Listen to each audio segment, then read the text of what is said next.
आज हम इंग्लिश भी पढ़ेंगे, साथ में एक टॉपिक डिस्कस करेंगे। क्या लिखा है? Legal aid in India. Legal aid in India.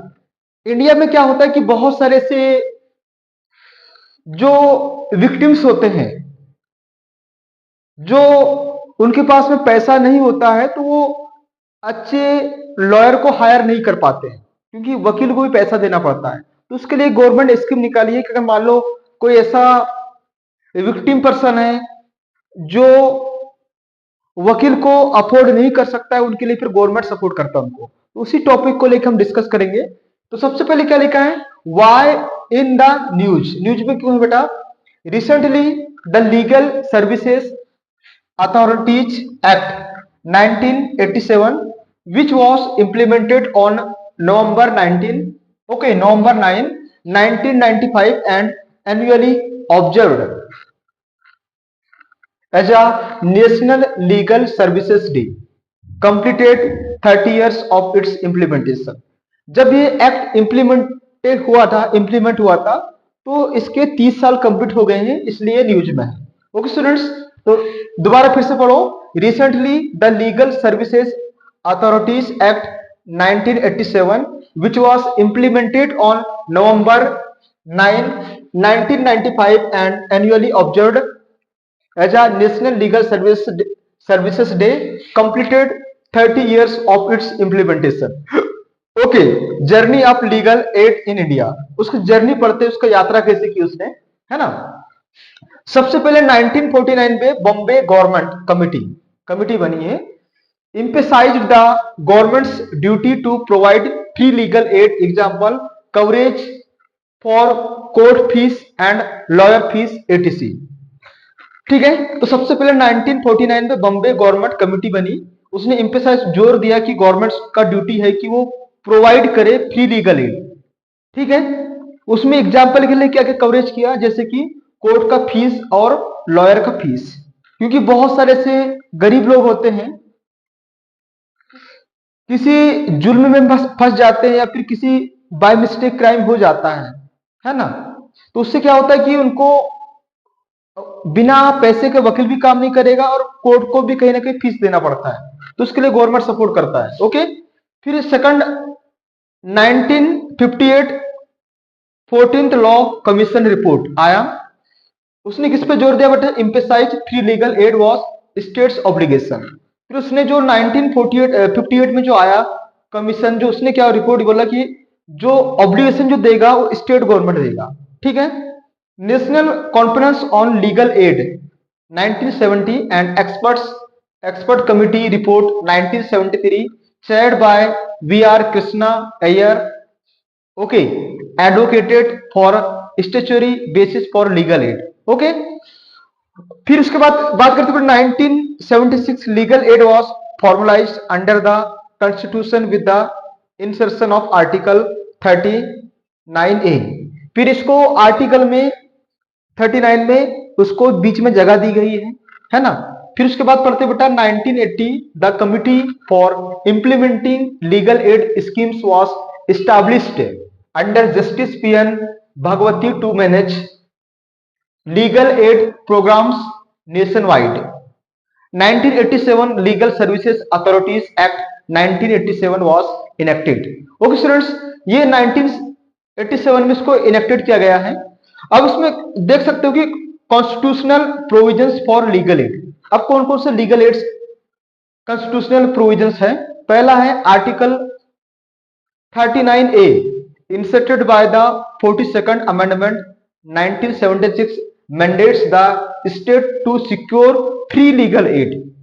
Okay, समझ आ गया बेटा कि आर्टिकल 39A में इसको अमेंडमेंट किया गया कॉन्स्टिट्यूशन में। उसके बाद में क्या लिखा बेटा?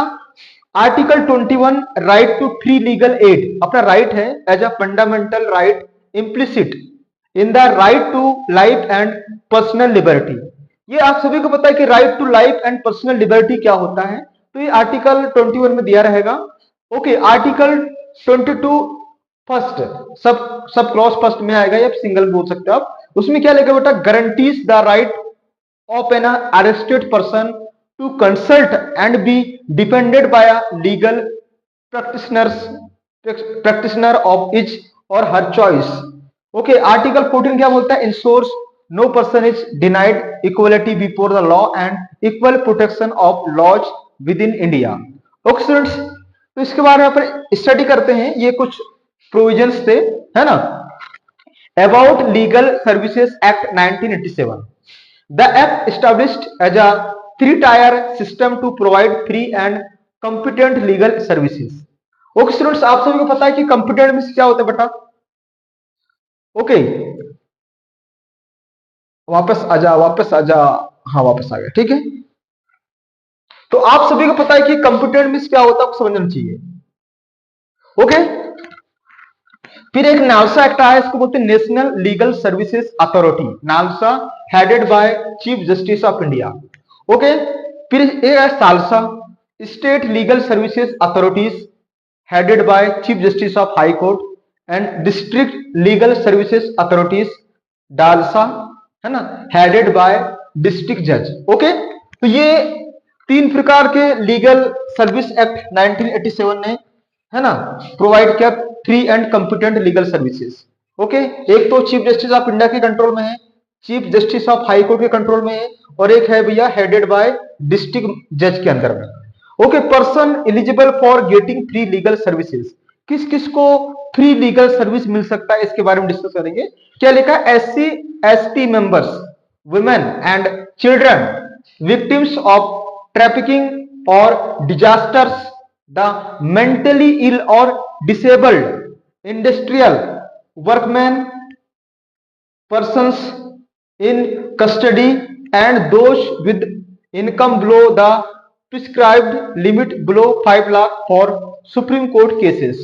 तो बेटा पर्सन एलिजिबल, कौन कौन एलिजिबल हो सकते हैं? जो गेटिंग फ्री लीगल सर्विस, ठीक है, एसटी एससी मेंबर्स हो सकते हैं, विमेन हो सकता है, चिल्ड्रन हो सकते हैं, जो विक्टिम्स ऑफ ट्रैफिकिंग और डिजास्टर्स हो सकते हैं, मेंटली इल, है ना, डिसेबल्ड पर्सन, इंडस्ट्रियल वर्क्समैन, सब बहुत सारे पढ़ना है.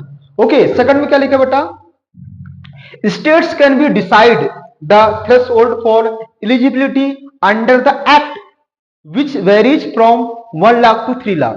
ओके, एस्टैब्लिशमेंट ऑफ लोक अदालत, an alternative dispute resolution mechanism that settles cases amicably including free litigation matters, सीधा बॉक्स आफ्टर. ओके स्टूडेंट्स, तो हम इसको प्रयास करेंगे कि इट विल बी ओके. हाँ ऊपर जाओ बेटा. Okay, I got it.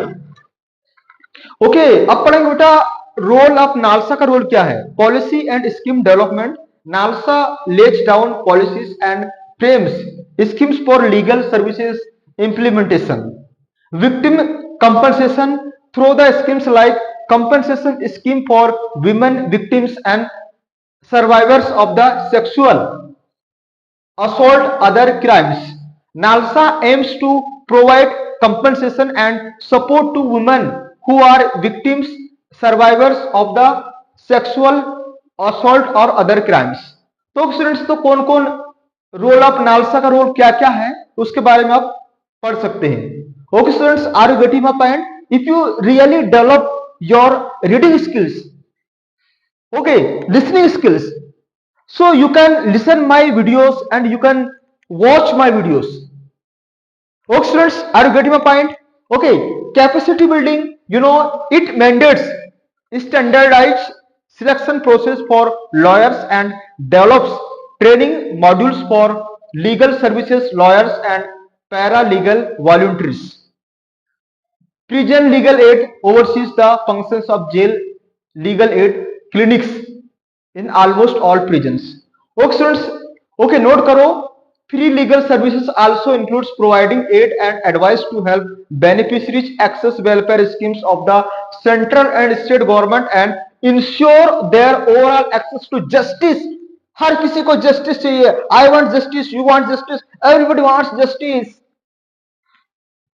Okay, challenges क्या क्या हो सकते हैं बेटा related to legal aid in India? Lack of awareness, बहुत सारे लोगों को अवेयरनेस नहीं है.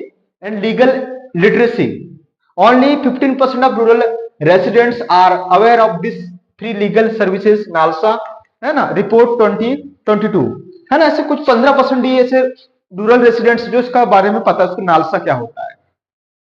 सब standard quality of representations, legal aid to poor often becomes poor, legal aid due to inadequate remunerations, high workload, etc.